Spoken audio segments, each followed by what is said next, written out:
The decline of health in America may have started long ago with the help of corporations.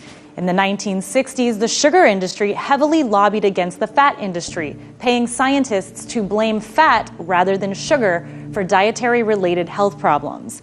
Now, Big Sugar also buried the results of important research, linking sugar intake to health problems like heart disease for decades.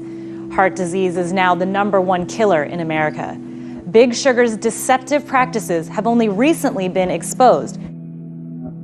You eat real food, yes. You're going to be in a pretty good place. It's not that hard. I often teach at churches, and I say it's really easy. Just ask yourself, did God make this or did man make this? Did God make a Twinkie?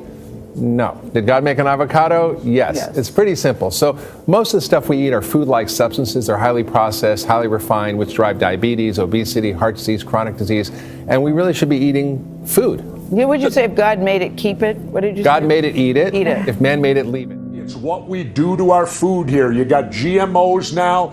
You got all these preservatives. Everything in the store has to have a shelf life of 30 days. So they put chemicals on everything. We got chemicals in our water supply. We got chemicals used by farmers far too much that gets into the dirt, it gets into the water system, and it gets to where today you can't even drink water out of a stream because it will be polluted by chemicals, which 50 years ago you didn't have that problem.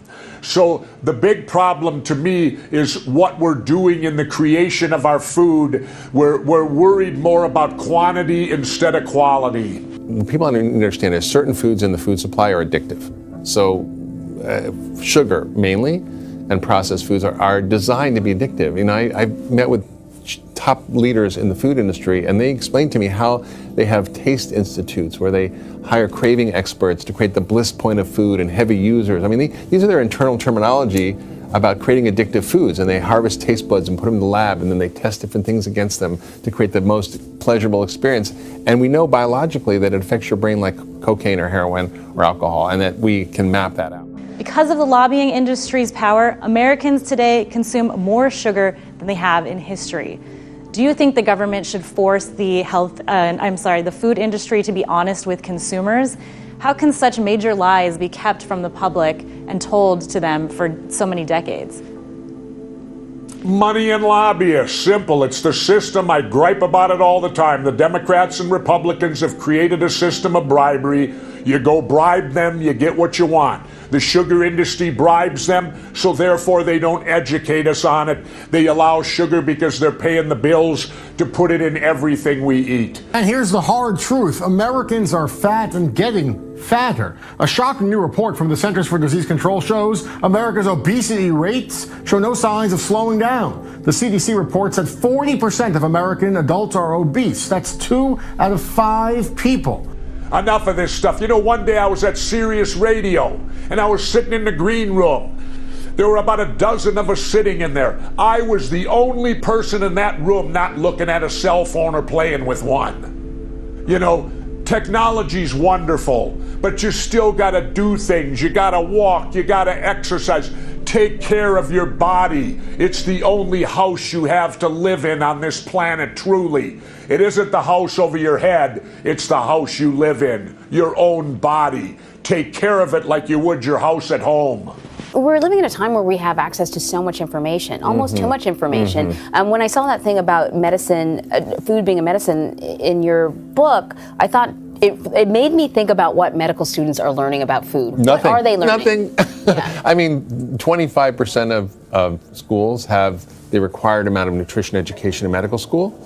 And of that, it's usually about like nutritional deficiency diseases like scurvy or malnutrition like kwashiorkor or marasmus, which is stuff we don't see. Our doctors aren't being trained the way they should. And what else? Because we're sort of battling systemic. Right. There's a number of reasons we're so confused. First, doctors don't learn anything about nutrition. 2, the food industry funds a lot of research. Right. So if the food industry funds a study, it's 8 to 50 times more likely to show a benefit for that product. The Dairy Council funds a study on milk, guess what? It's a health food. If the soda industry funds a study on soda and obesity, guess what? There's no link. In 2015, the suicide rate among underage girls in the United States reached a 40-year high. Has life in this country really become so miserable? What do you think is causing this? Is it bullying, body image problems, social media? Why women? Boy, I don't know. I'm not a psychologist. That's a tough one to ask me, Brigitte.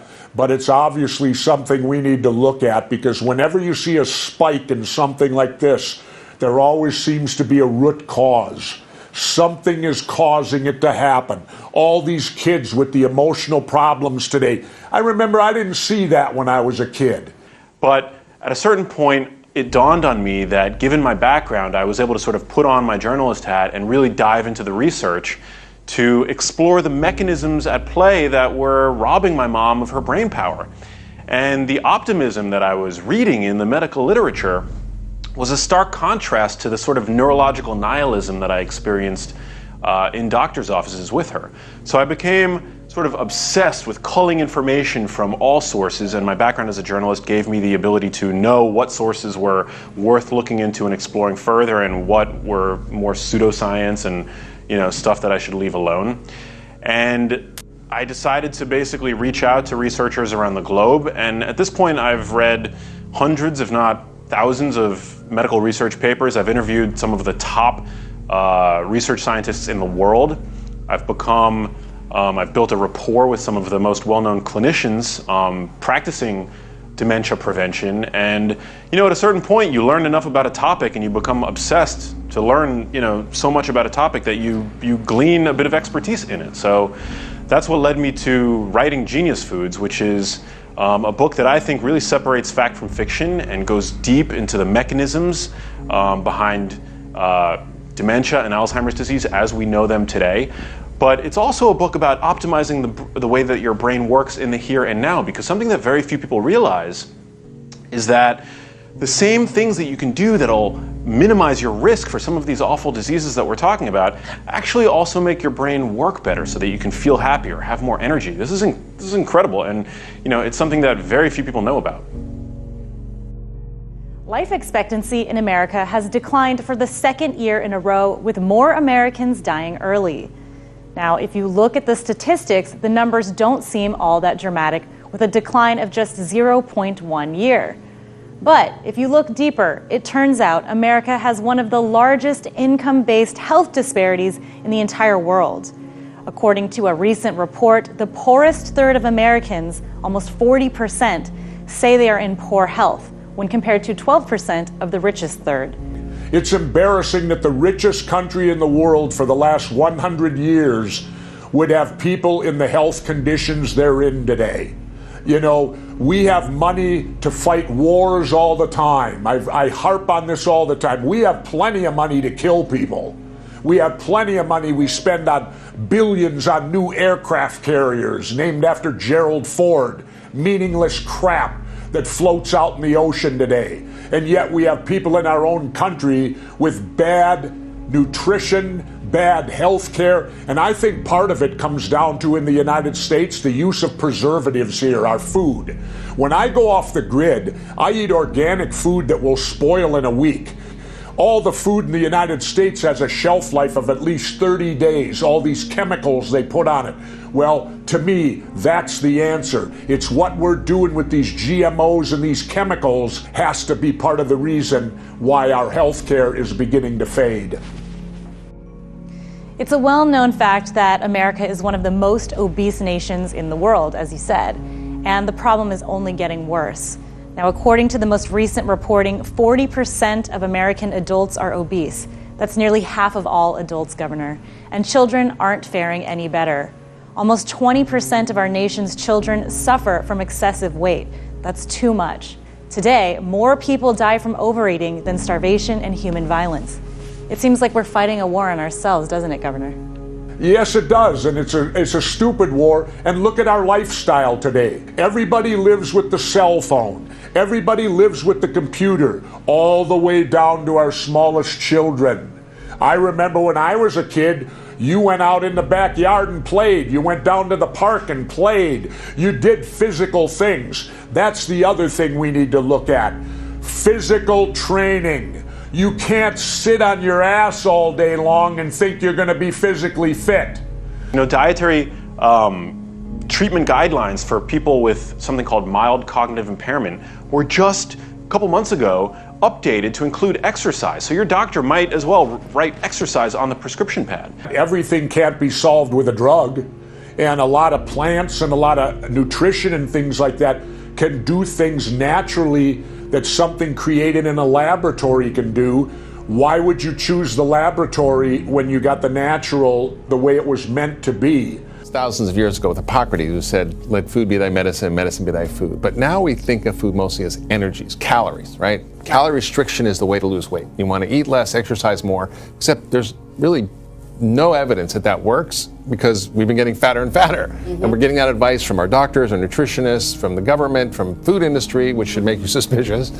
And the truth is that food is actually far more than calories. It's information. It's like instructions that talks to your body with every single bite. So it changes your gene expression. It regulates your hormones. It changes your immune system, can create inflammation or reduce inflammation. It affects your microbiome, affects your brain chemistry, literally with every single bite. So it's like code that programs your biology. And if you're putting junk in, you're going to get junk out. That's why disease happens. So food, it turns out, is probably one of the most powerful drugs on the planet. We can reverse type 2 diabetes in a few weeks, changing people's diet, but there's no medication that can do that. All right, Governor, we could throw money at the problem, as some politicians are quick to suggest, but it might not really solve the issue. We're spending more than any other nation in the world, but longevity of life stays the same. Healthcare accounts for 20% of America's GDP, and the average person pays about $9,000 per year. Yet life expectancy is on par with nations that spend half as much. How is that possible, Governor? Why is healthcare such a money pit? Well, you know, Brigitte, sometimes I don't have the answers. And this is one that I really don't have the answer to. I can only assume and move forward and say it's what we do to our food here. By looking at the statistics, it's got to be, you got to look to the source. What's causing it, Brigitte? And I got to think it's this food and the chemicals and preservatives that Monsanto and these people force the farmers to put on everything to get the most crops. It isn't necessarily they're the best crops, they're just the most crops. And that's what they seem to be looking for. Should we ban sugary foods, close McDonald's, or implement a sin tax just like Seattle has on sugary beverages? Not necessarily. Again, it comes down to, I'm not a big guy that says government should step into everything. This is a personal responsibility issue. That's why I'm so vehemently talking to the people out there to take care of themselves. Don't look for the government to take care of you. Take care of yourself. And this is one issue you can do it on. Eat correctly, exercise, and get proper amount of sleep, and you'll find out, guess what? You'll probably live longer. Now, what are some of the foods we should all eat to improve brain function and productivity? What's out there that will focus in on making our brains healthier? Well, one of, I think, the most practical tips that I give in the book and that I tell people in general is if you can eat one large salad every single day, you're checking off so many of your nutritional boxes. And it's a really great way to get in a myriad of micronutrients, which the brain needs to thrive, dietary fiber. It's a great vehicle for extra virgin olive oil, which research has really sort of spotlighted as being highly neuroprotective. And evidence does show, actually published this past month in the journal Neurology, that people that eat one salad per day on average have brains that look about 11 years younger. So, you know, by eating a large daily salad every single day, that's something that pretty much everybody can do, no matter where in the world you are. And just to give you some guidelines, you know, when I say a large daily salad, you want to fill it primarily with dark leafy greens. So I'm talking about kale, spinach, arugula. You want to leave the iceberg lettuce alone. Iceberg lettuce is just water and fiber, essentially. It doesn't contain many of the micronutrients that the brain needs, such as magnesium, folate. Whereas spinach, kale, these foods are highly correlated with improved brain function. So again, you know, one daily salad every single day, start there.